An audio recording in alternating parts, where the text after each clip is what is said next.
how engineers do it. Before we start today's video, I would like to ask all my viewers to subscribe to my YouTube channel How Engineers Do It. So share the video among all of your friends and also hit the bell icon to never miss another update. Hello friends, this is Mohammed Shakil here from How Engineers Do It, and today we're going to talk about 5 simple things that you can do during the lockdown days.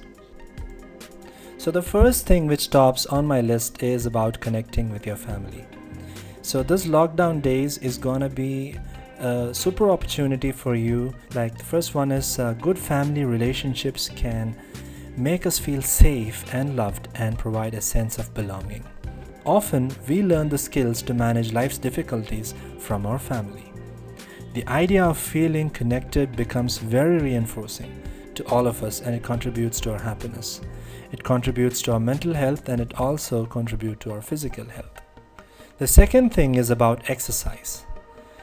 So when you're inside home and when you don't go for partying, when you don't go for any kind of a get together or anything, this is a golden opportunity for you to be with yourself. So exercise can improve your health and reduce the risk of developing several diseases.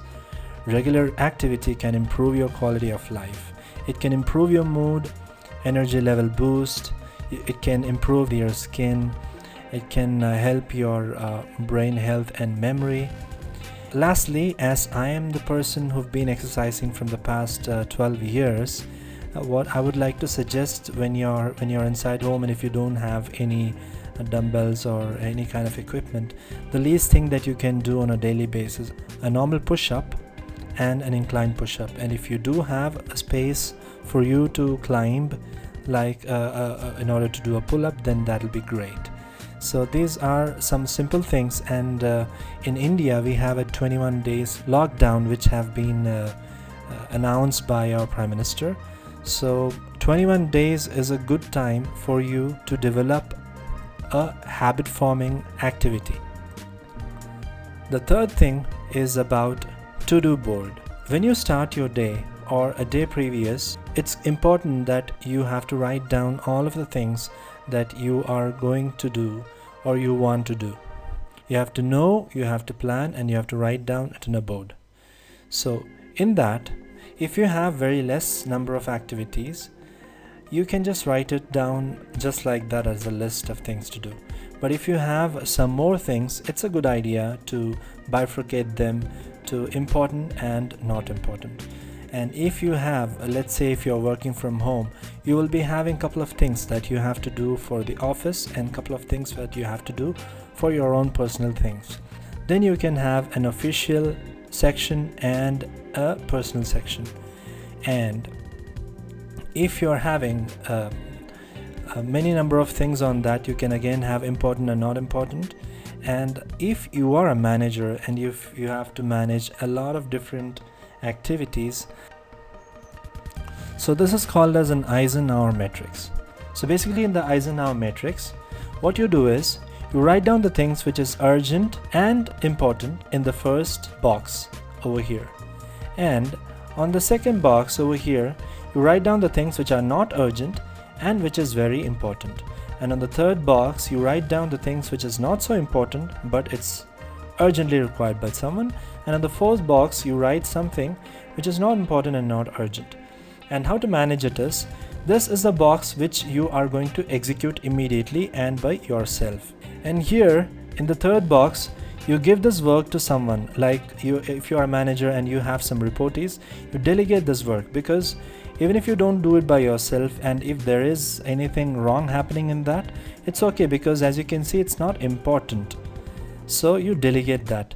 When you delegate, you will be getting some time for yourself. That is a time that you plan for the activities which are not urgent and which is important. You're planning it because it is important. The basic idea here is to have a to-do board, that's all. To-do board keeps you motivated.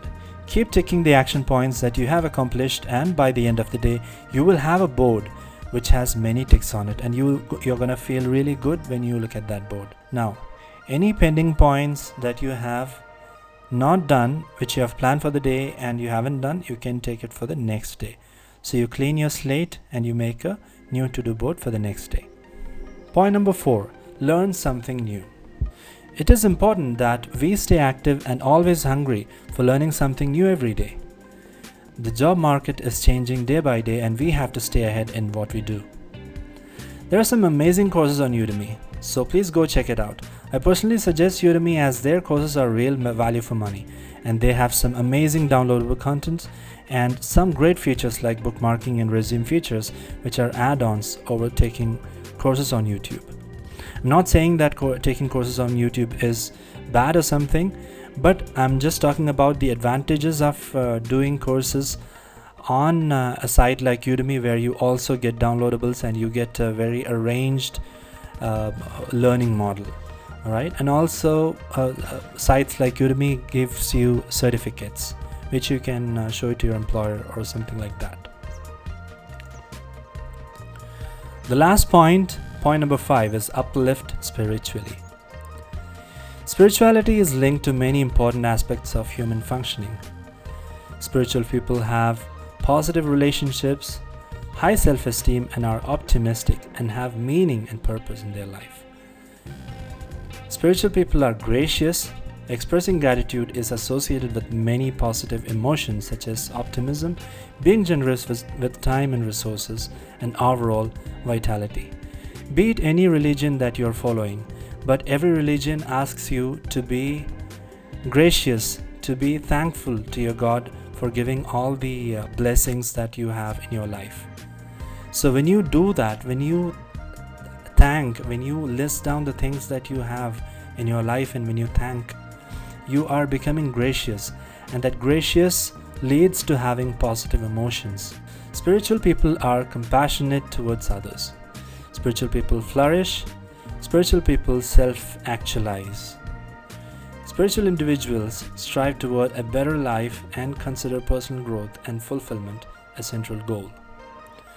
Spiritual people take time to savor life experiences. Individuals who value spirituality take the time to reflect on their daily activities and ultimately build lasting memories of their experience. So that's it about my 5 points that you can do when you're under lockdown. And if you follow, I really think I am following this, and I really think this is going to help you in order to uplift yourself. Thank you so much for watching, and if you like this kind of videos, just let me know by clicking on the like and putting on the comments. And also, if you haven't subscribed to my channel, click on the subscribe button and also click on the bell icon to get regular updates. Thank you so much and stay tuned, guys.